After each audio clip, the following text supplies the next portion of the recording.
Can you describe that moment when your hand landed on George Groves' chin with perfect timing and he went flat? That moment, then, can you remember it? Can you remember look at him on the floor? Is it a vivid memory? It is, yeah. It's very vivid. I can remember backing him up. I can remember thinking he's going the way I want him to go. He's going to my right, his left, and he was looking for the left hook. He's quite naive, George Groves. He told everybody he was going to knock me out of a left hook before the press conference, because he bragged about saying he was going to hit me with 2 right hands in round 1, and he hit me with a right hand, and I fell over. So he told everybody he was going to knock me out of a left hook. So he was looking for the left hook all the way through the fight. He was throwing left hooks that were missing by a country mile. And actually, when I backed him up onto the ropes and he was going to my right, I was thinking, come on, throw the left hook. So I showed him a feint. He bought the feint, lifted his right glove up. I threw the left hook just to get my range, to make sure. And as I threw in the left hook, I've moved my left leg in close to him, so I've got all my body weight and all my strength behind, and my balance was centre of gravity. And the left glove just touched his glove, because he brought his glove up to defend for the left hook. And he dropped his left glove to throw that stupid left hook that he told everybody about, and he just opened the door for that right hand. There's only one thing left to do, and it was just detonate the bomb that was that right hand directly on his chin, and it rendered him unconscious. And I can remember him going down and crumbling in a powder heap, and I did think in my head, he just might get up from that, you never know, but if he does, good, because I'm really going to be able to finish him off then.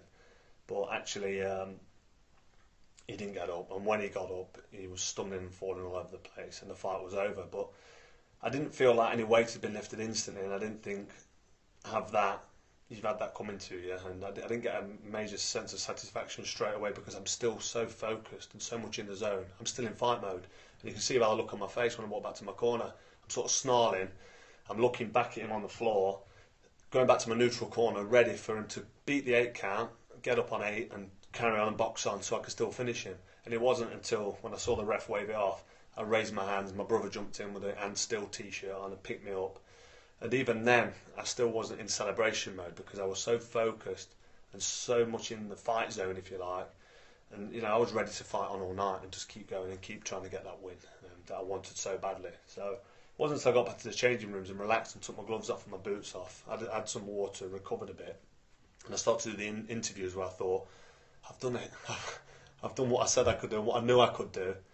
And now that's it now, and I haven't stopped smiling since. And obviously that was the last punch I've thrown in what's been a fantastic career, and what a way to go out. And I'm not taking anything away from George Groves. George Groves really, actually, I owe him a massive thanks for playing his part in what was the biggest fight in boxing post-war. I mean, it was such a fantastic event, and for me to be involved in that fight in such a bitter rival that was actually a domestic rival, which are always the best ones, Ben and Eubank in the day.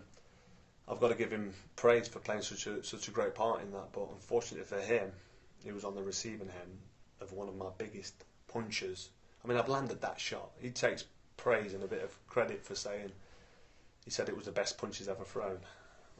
I'll correct him there. It was the most satisfying punch I've ever thrown and landed. It really was. I hit Mikel Kessler with that punch 3 or 4 times in our 2 fights. And Mikel Kessler smiled at me. He said, yeah, I felt it, but I'm still here.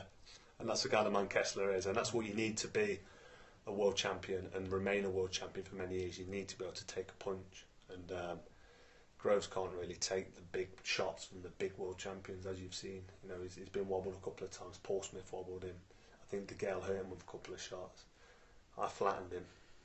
So, unfortunate for Groves, he's not got that ingredients, but he can work with that and do his best. He's got a fight against Badu Jack next. Hopefully he wins that, and I mean that. I hope he does win that fight and brings the title back to Britain. As part of the Sky Sports boxing punditry team now, I want to be commentating on these fights, and we need more world champions in our country.